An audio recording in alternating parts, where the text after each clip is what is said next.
ये 2 medal ma'am मेरे Jawaharlal Nehru stadium में आए थे और ये वाला जो नेक्स्ट पिछले मंथ आया था। बाकी ये वाला मेडल मेरा अहमदाबाद का है जिसमें मेरी सेकंड पोजीशन आई थी 3 किलोमीटर रनिंग में।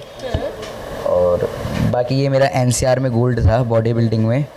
और ये मेरा सबसे फर्स्ट नेशनल का मेडल है जो कि मेरा प्रयागराज उत्तर प्रदेश में हुआ था। अच्छा ही रिस्पॉन्स इस बच्चे ने मुझे दिया है, शायद मेरी उम्मीद से भी ज़्यादा ये बच्चा निकल गया है। नमस्कार, मैं नमिता चौहान और आप देख रहे हैं एनसीआर समाचार। भारत देश में प्रतिभाओं की कमी नहीं है और आज हमारे साथ एनसीआर समाचार के स्टूडियो में एक ऐसा ही प्रतिभाशाली बच्चा यहाँ बैठा हुआ है।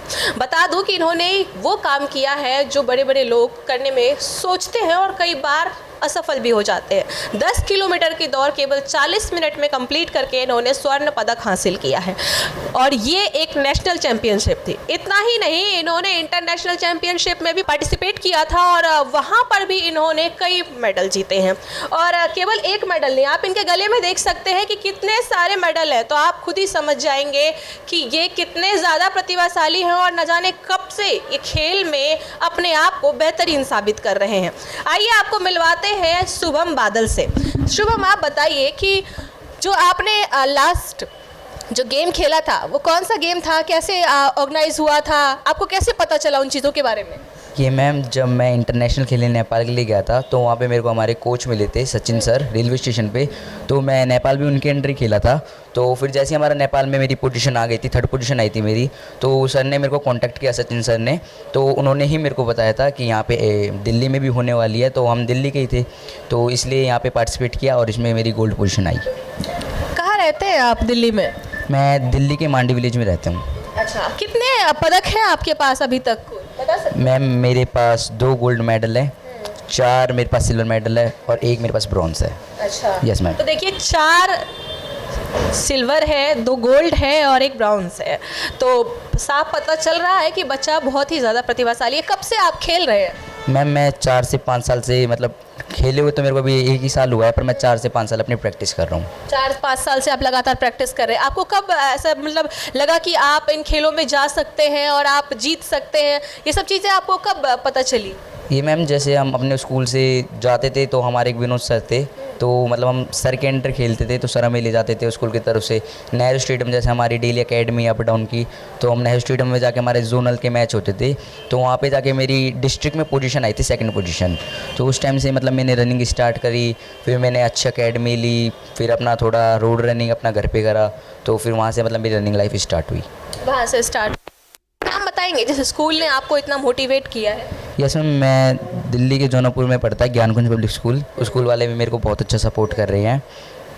बाकी जो आपका ये आखिरी प्रतिस्पर्धा थी आपकी, वो कब हुई थी? पिछले महीने हुई थी ऑर्गेनाइज वो? मैम पिछले महीने हुई थी 25 से 27 अगस्त को। मैम। अच्छा, तो उसमें आपने किस तरीके का कैसे एंट्री की आपने? कोई आपका स्पोर्ट्स कोटा से एंट्री हुआ था या आपने पैसे देकर के रजिस्ट्रेशन कराया था? आपको वहाँ पर कुछ कैश प्राइज़ वगैरह? नो मैम, कैश प्राइस तो नहीं, मतलब मेरे को इंटरनेशनल अपॉर्चुनिटी मिली अब खेलने की। यस मैम, तो मतलब सर के अंडर ही हुआ था, हमारे स्टे सब हमारे सचिन सर ने कराया था। तो ये सारी चीज़ें हुई थी। इससे पहले जो आपने इतने सारे पदक आपने पहन रखे हैं, ज़रा आप दिखाएं जनता को, आप दिखाना और बताएं कि आपने ये कौन से और कहाँ पर जीते थे। ये 2 मेडल मैम मेरे जवाहरलाल नेहरू स्टेडियम में आए थे और ये वाला जो नेक्स्ट पिछले मंथ आया था। बाकी ये वाला मेडल मेरा अहमदाबाद का है जिसमें मेरी 2nd पोजीशन आई थी 3 किलोमीटर रनिंग में। और बाकी ये मेरा एनसीआर में गोल्ड था बॉडी बिल्डिंग में। और ये मेरा सबसे फर्स्ट नेशनल का मेडल है जो कि मेरा प्रयागराज उत्तर प्रदेश में हुआ था। यहाँ से मेरी रनिंग लाइफ स्टार्ट हुई थी, नेशनल इंटरनेशनल की जर्नी। बाकी ये हमारे स्कूल के जो डिस्ट्रिक्ट मेडल होते हैं जोनल्स, ये मेडल वो है मेरे पास। अच्छा, तो आप रनिंग के अलावा बॉडी बिल्डिंग भी करते हैं और किस किस चीज़ों में आपकी रुचि है? मैम मेरे अभी तक हर गेम में मेडल है, जिस गेम में स्कूल की तरफ से समझाते थे। मेरा जूडो में, वॉलीबॉल, कबड्डी, अभी मेरे कबड्डी के भी गेम आ रहे हैं नेशनल के फिर से। कबड्डी मतलब मैं सारे स्पोर्ट्स खेलता हूँ। वो जब मुझे पता चला कि एनसीआर में इसका सिलेक्शन हुआ है बॉडी बिल्डिंग चैम्पियनशिप में, तो मैंने इसको वहाँ भेजा। जब ये गोल्ड मेडल लाया तो मेरा भी उत्साह बढ़ा और फिर उसके बाद जैसा ये मेरे से कहता रहा, मैंने इसका साथ जैसा भी हो सका मैंने दिया और अच्छा ही रिस्पॉन्स इस बच्चे ने मुझे दिया है। शायद मेरी उम्मीद से भी ज़्यादा ये बच्चा निकल गया है और बड़ी खुशी है मुझे। मैं हर बच्चे से यही उम्मीद रखूँगा कि जिस तरह मेरे बेटे ने मेरा नाम किया है, सब अपने माँ बाप को इसी तरह नाम करें मुझे बहुत खुशी है अपने बच्चे। तो ये आपका सबसे बड़ा बच्चा है या छोटा बच्चा है? मेरे 3 बच्चे हैं, 2 बेटियां हैं, ये सबसे छोटा बेटा है मेरा। अभी 10वीं क्लास में आया है ये और पढ़ाई के साथ साथ अपना जो भी गेम्स इसकी हॉबीज़ हैं ये करता है। अच्छा, सब चीज़ों में इसकी अच्छी आदत है। संस्कारी मेरे हिसाब से शायद मैंने बच्चा और कोई नहीं देखा कि मेरी बात कभी नहीं काटता है, कभी आज तक मैंने इसको गलत करते हुए नहीं देखा। तो इसलिए इसका हर चीज़ में साथ देने का मेरा खुद मन करता है। जब पहली बार इन्होंने पदक जीता तो उसके बाद आपके आस पड़ोस के लोगों का, आपके रिश्तेदारों का कैसा मतलब रिएक्शन था, वो बताइए ज़रा। नहीं, पूरा गांव माहौल, जब ये नेशनल में 2nd पोजीशन लेके आया था प्रयागराज से, तो मेरे आसपास के जो 8 गांव हमारे गुजरों के गांव हैं, सभी गांव वालों ने बहुत ही अच्छा इसका स्वागत किया था। अभी भी जब ये नेशनल में गोल्ड लेकर आया है तो गांव में थोड़ा ट्रेजिडी हो गई, इसके लिए मैं कोई इसका फंक्शन नहीं कर पाया था, लेकिन फिर भी पूरे गांव को बहुत खुशी है ये बच्चा इतना अच्छा चल रहा है। सभी कहते हैं कि भाई इसको आगे बढ़ाओ, इसको आगे बढ़ाओ। बाकी कोशिश है कि अभी अब इसकी किस्मत है और हमारा नसीब कि कैसा चलेगा आगे। अच्छा, ये ज़रा ये बताइए कि जब पहली बार इन्होंने पदक जीता उससे पहले लोग आपको कुछ कहते थे कि क्यों फालतू में समय बर्बाद कर रहा है बच्चा, या कुछ और कर ले, पढ़ाई लिखाई पर ध्यान दे, कुछ इस तरीके की बातें आपको सुनने को मिली थी? देखिए, जब कोई भी होता है तो बच्चे को हमेशा कोई अच्छा कहते हैं। अगर 4 आदमी होंगे तो 2 अच्छा कहेंगे और 2 बुरा भी कहते थे कि तेरा बच्चा वहाँ घूमता है वहाँ। बाकी ऐसा कभी इसने शिकायत वाले काम मुझे नहीं किए कि कोई भी मुझे ये शिकायत करे कि आपका बच्चा वहाँ गलत है। तो इस बात की मुझे खुशी रहती है और आज भी मैं खुश हूँ इस बात में कि मेरे बच्चे की कभी किसी ने मुझे कोई शिकायत नहीं की। स्कूल में भी इसका अच्छा रिस्पॉन्स रहता है कि जब भी मेरा PTM हुआ है तो मैं हमेशा गया हूँ, कभी टीचर्स ने मुझे इसकी शिकायत के बारे में नहीं बताया।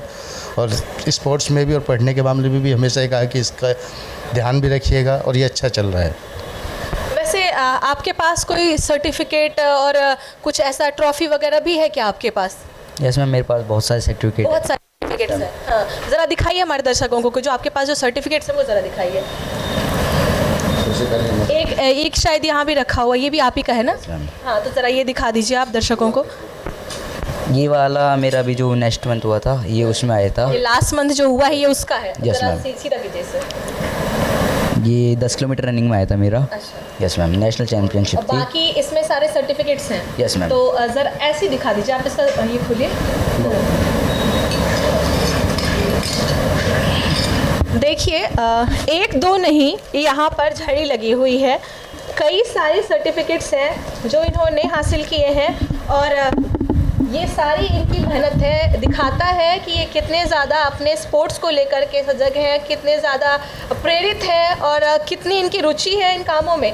तो ये 1-2 नहीं है, इसलिए हम आपको निकाल कर नहीं दिखा सकते, बहुत सारे हैं, काफ़ी ज़्यादा इनके पास सर्टिफिकेट्स हैं। तो ये शुरू से ही काफ़ी ज़्यादा अपने स्पोर्ट्स को लेकर के गंभीर रहे हैं और यही वजह है कि इनके पास इतने सारे सर्टिफिकेट्स हैं।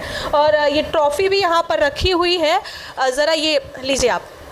ये ट्रॉफ़ी है, ये ट्रॉफ़ी कब मिली थी ये बताएंगे ज़रा? ये मेरे को इंडो नेपाल चैंपियनशिप में मिली थी। तो इंटरनेशनल भी खेला था ना आपने? Yes, ma'am. अच्छा, तो इंटरनेशनल में आपको ये ट्रॉफ़ी मिली? Yes ma'am. और क्या क्या चीज़ें मिली थी? कैश प्राइस कितना था वहाँ पर? मैम वहाँ पे कैश प्राइज़ नहीं था, जैसे अब मेरे को फिर से अपॉर्चुनिटी मिली है दुबई के लिए। अच्छा। तो मैं अक्टूबर में आई थिंक दुबई जाऊँगा, तो मतलब अपॉर्चुनिटी मिल रही है इस टाइम। और स्पोर्ट्स कोटे से हमारी जॉब जैसे होता है ना कि सरकारी नौकरी पक्की हो जाती है, तो हमारी इससे जॉब फाइनल होती जा रही पढ़ाई को और स्पोर्ट्स को दोनों को मैनेज कैसे करते हैं? है। मैम वो तो अभी थोड़ा सा पढ़ाई को थोड़ा सा नहीं कर पा रहा मैं इस टाइम ठीक तरीके से, बिकॉज अभी मेरे स्पोर्ट्स में ज़्यादा ध्यान है। अच्छा, तो स्पोर्ट्स में अभी आप ज़्यादा ध्यान दे रहे हैं और पढ़ाई पर थोड़ी सी ढिलाई हो गई है? Yes ma'am. अच्छा, आगे क्या सोचा है आपने फिर? आगे मैंने आर्मी ही सोचा है अभी तक तो। अच्छा। यस मैम, स्पोर्ट्स से अपना अच्छा रिस्पॉन्स रहा तो स्पोर्ट्स ही रहेगा, वरना फिर आगे जाके अपना स्पोर्ट्स से ही सरकारी नौकरी। शुभम जैसे कई बच्चे हैं जो आपके आसपास रहते हैं, आपके ही क्षेत्र के हैं और वो बहुत मेहनत कर रहे हैं आगे जाने के लिए। कई ऐसे हैं जो आपकी नज़रों में आ गए होंगे और कई ऐसे होंगे जो आपकी नज़रों से अभी तक ओझल होंगे। अगर आपके आसपास में भी कोई ऐसा बच्चा है तो उसको ज़रूर सपोर्ट कीजिएगा, क्योंकि ऐसे ही बच्चे कल को हमारे भारत का नाम रोशन करेंगे। और इन्होंने तो बहुत कम उम्र में ही हमारे भारत का नाम रोशन किया है। केवल 16 वर्ष की इनकी आयु है और 10वीं कक्षा में पढ़ते हैं और इतने सारे मेडल इन्होंने इतनी कम उम्र में जीत लिए। तो आगे जा कर के जाहिर सी बात है कि भारत का नाम बहुत ही ज़्यादा रोशन करने वाले हैं। बाकी NCR समाचार पर बने रहिए, ऐसी और खबरों से मैं आपको अपडेट करते रहूँगी।